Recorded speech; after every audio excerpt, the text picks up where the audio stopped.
when I was doing a lot of sailing as a young kid, I always tried to understand why I should put the sails in a certain direction. Of course, they told you, the wind is coming from the side, you have to put the sails like that, but you wanted to really understand it. And the strange thing is, if you just look at the boat, you can understand that if the wind comes from behind, that the boat goes forward, like anything. But with sailing boats, you can have the wind coming from the side, and the boat is still going in that direction. And that was strange, at least, and had a lot of things behind it, a lot of theory behind it, to find out how it would actually work. And you could even go farther. You could go into the wind. So you go into the direction of the wind until a certain angle. Well, these things are actually quite simple afterwards, but first you need to do a bit of a study to understand and to feel why things work like they work and why people invented things as they are now, because all these things were thought of by people.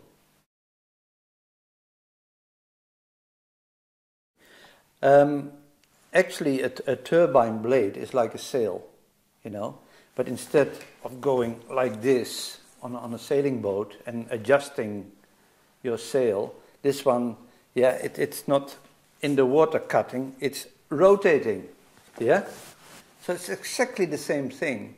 And we are working on tidal stream, which is actually just like a river, a lot of water coming by, which is exactly the same as wind.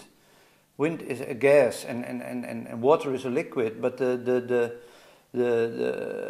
nature behind it is the same thing. The only thing is it's 1,000 times more heavy. So if water comes towards you, there's a lot of energy in there. And that's what we want to do. We want to capture that energy that's in the water, and now it's just left there.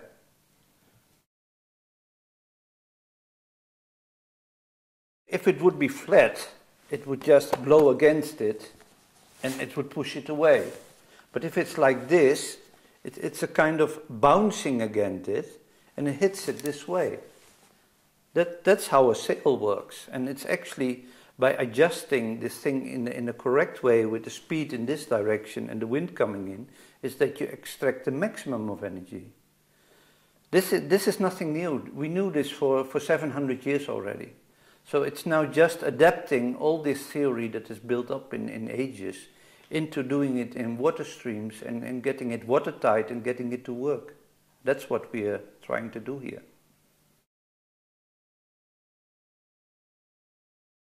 If the water would come towards here and this one would bend away or be curved like this, and this one in the same way, it would not rotate.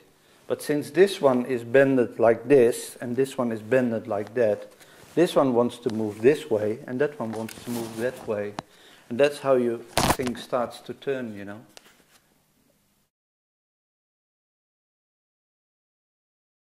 Do you remember being on a ship, and if you see what happens after the ship, you see this big cloud of white water? You wouldn't want to sail in there, would you? You think you would tip over, or... That's the same thing with these blades. If the blade goes through the water, there is water behind it where the energy has been taking off. So you don't want to, and in front of it, it's being worked at as well. So before the next blade comes in the fresh water, you want to have some real fresh water, not the water where this one just passed through, to get the energy out.